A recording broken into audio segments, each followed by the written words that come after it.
Well, ladies and gentlemen, there's a chapter in Cut to the Chase called I Am an Idiot.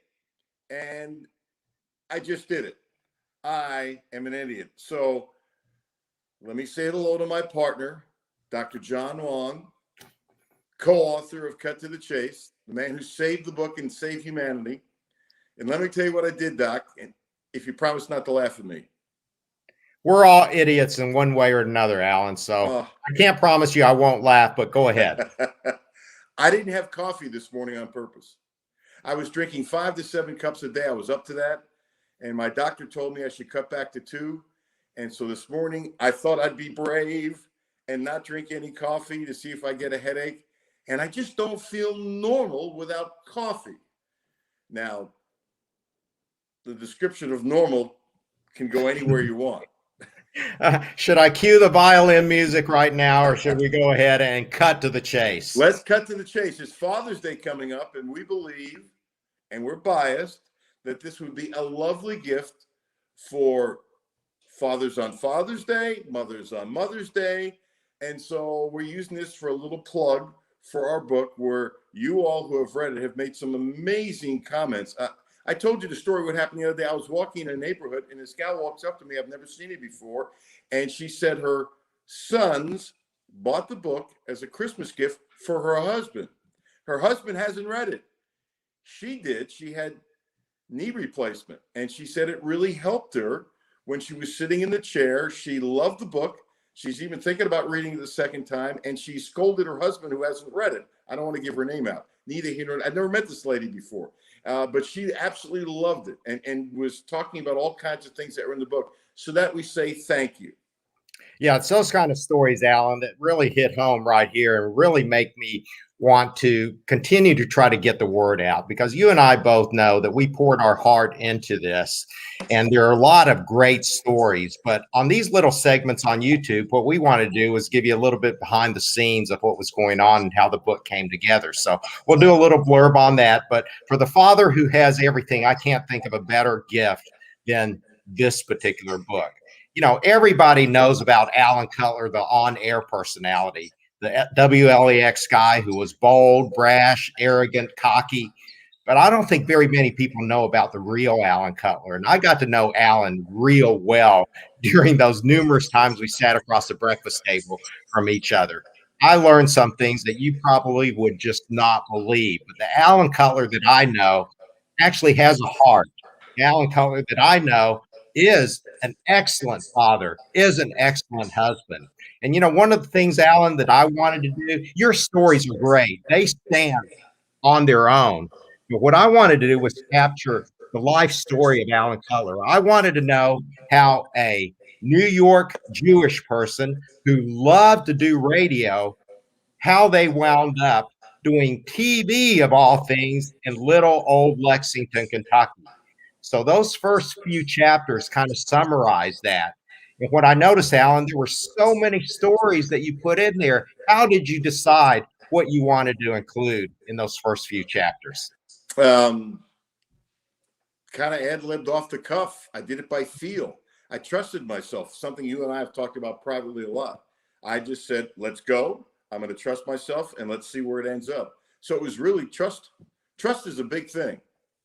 Well, evidently that trust is something that we could count on, because somehow those first few chapters from your time in Farmington through Grand Junction through Boise, they ended up being fairly sequential and fairly organized. Not only are they wonderful stories, but they also, as you do throughout the rest of the book, you throw out little hints about your broadcasting career and what made you a good broadcaster. And I've learned from you. I've learned a lot of things. You know, that story about the stoned out hippie in Farmington, you know, what he learned. You don't need to go into all that. They can go ahead and read the book.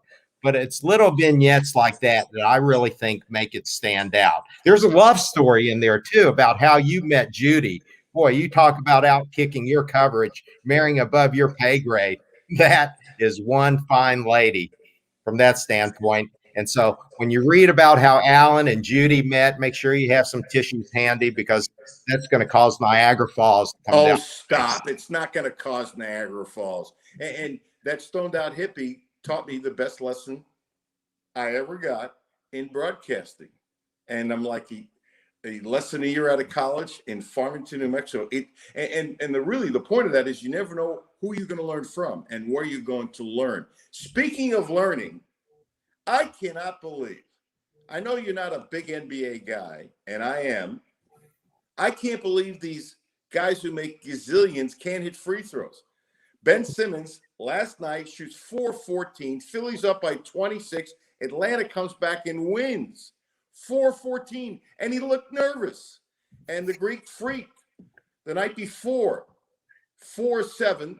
And there's a rule you have to shoot a free throw in 10 seconds. Otherwise, they take it away. And he's struggling doing it in 10 seconds. And there aren't three better players in the world. They need Kyle Macy. Kyle Macy, when he coached at Moorhead, he had the number one in the country in free throw shooting. And Doc, I don't remember, but I think it was a number of times in his career at Moorhead where they were in the top 10. And they all did it the same way. And there's a form. They should hire Kyle Macy as a consultant, pay him handsomely, because when you shoot 4-14 from the free throw line, you blow a 6-point lead, and you lose by one. You need a free throw coach. And I'm sure Philly has one, but they're obviously not getting through to him. And it's obviously not a good enough coach. And maybe it's not the coach. Maybe it's a person. Anybody can shoot free throws if you practice enough and if you have a good coach. Why can these guys not shoot free throws? I don't need to be an NBA expert to think that both you and I could step up to the line and at least hit 50%.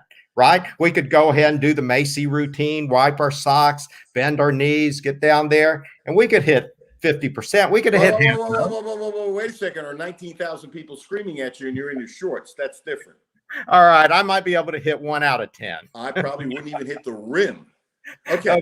But that's a great point. And really, Alan, it's not just about the NBA. I mean, how many times has Kentucky blown it because they haven't been able to hit those free throws? I mean, just the last few years, what was it, 2 years ago against Auburn, and then 3 years ago against Kansas State? Those were the P.J. Washington games where he couldn't hit the broadside of the barn. It literally cost Kentucky those games.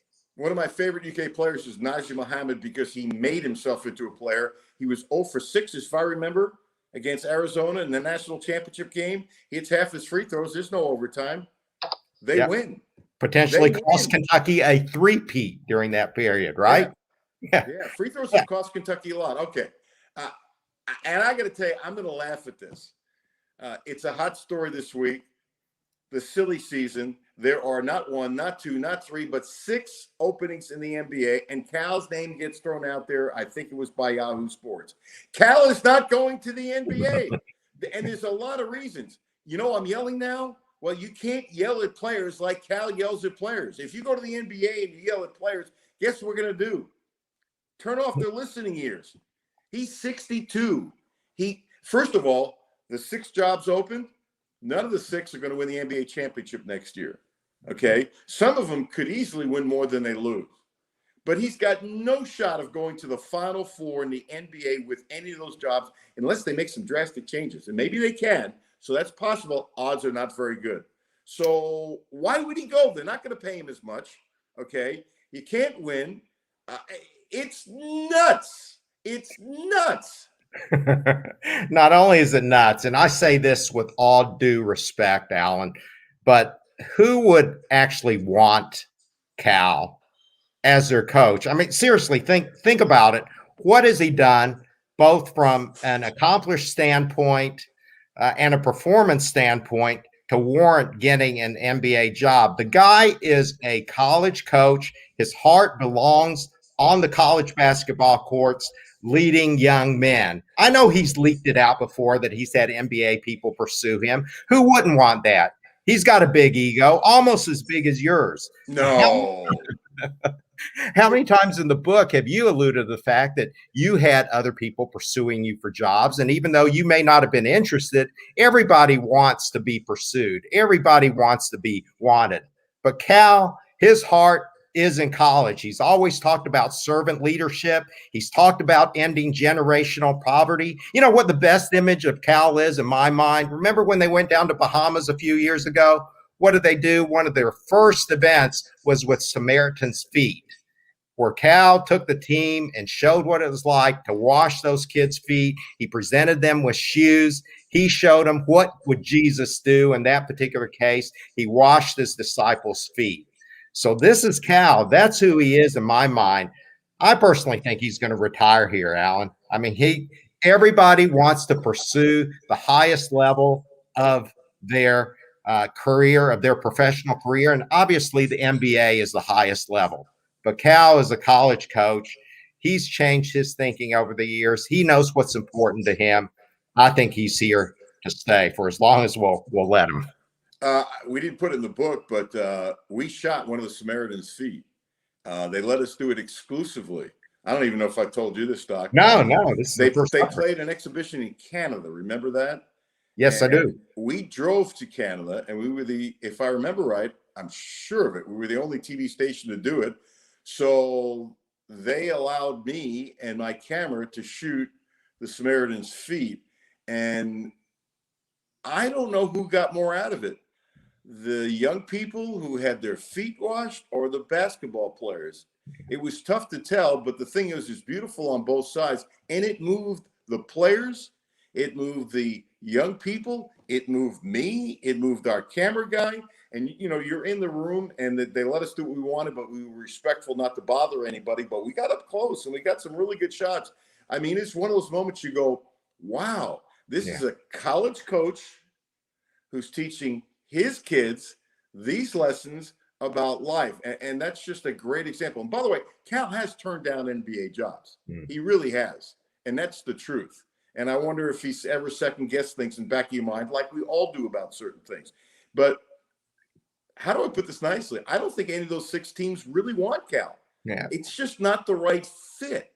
It's just not. And that's not negative.